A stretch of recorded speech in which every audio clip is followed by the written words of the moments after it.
বিশালগড়ের traffic ব্যবস্থা দীর্ঘ সময় যাবৎ যানজটে আটকে পড়ল দুটো অ্যাম্বুলেন্সের মধ্যে কাতরাচ্ছে রোগী। দেখা নেই ট্রাফিক পুলিশের। ঘটনা মঙ্গলবার দুপুরে 2 নম্বর গেট হরিশনগর এলাকায় আগরতলা বিশালগড় সড়কে। এই যেন সিপাহীজলা জেলা ট্রাফিক পুলিশের মুখ থুবড়ে পড়ল।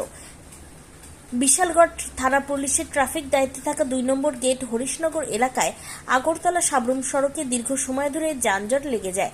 আর এই যানজটে আটকে পড়ে আগরতলা জিবিপি হাসপাতালে রোগী নিয়ে যাওয়ার পথে উদয়পুর থেকে আসার দুটো অ্যাম্বুলেন্স। একাংশ চালকরা জানান দীর্ঘ সময় গাড়িতে তারা আটকে পড়েন। পুলিশ প্রশাসন সেই বিষয়ে কোনো রকম উদ্যোগ গ্রহণ করছেন না। পুলিশের বিরুদ্ধে ক্ষোভ উগরে দিলেন চালক সহ স্থানীয় এলাকাবাসী। ট্রাফিক জ্যামে আটকে পড়ে অ্যাম্বুলেন্সে রোগীর মৃত্যু হলে সেই দায়িত্ব কে নেবে এমনটাই প্রশ্ন ছুড়ে দিচ্ছেন চালকরা। একাধিক চালকরা অভিযোগ, এখানে কি ট্রাফিক ব্যবস্থা আসেনি? ট্রাফিক ব্যবস্থা নাই। এদিকে যদি মনে করো আমি তো এদিকে লোকাল, কিন্তু ট্রাফিক ব্যবস্থা আছে না, কেন আছে? রাস্তাটা খুব সুন্দর করে দিছে। রাস্তাটা যদি সুন্দর না করতো চললো নইলে, ঠিক আছে, বাংলাদেশ রাস্তা খুব সুন্দর করে, কিন্তু মূল উদ্দেশ্যটা হলো এদিকে ট্রাফিক খাওয়ানোর দরকার। কখনো তুমি দেখছো, তুমি ক্যামেরা বন্দি করছো 2টা অ্যাম্বুলেন্স দাঁড় রয়েছে, আমি গাড়িটা নামছি, কিন্তু নাইমা সেটা আমি যতটুকু আমার সামর্থ্য হয়েছে আমি একটা কার্যকর্তা শুরু আগরতলা। পুলিশ আসেনি এখানে? একজন আছে, আগে যা দূরাদূরি করে, আর কিছু নাই।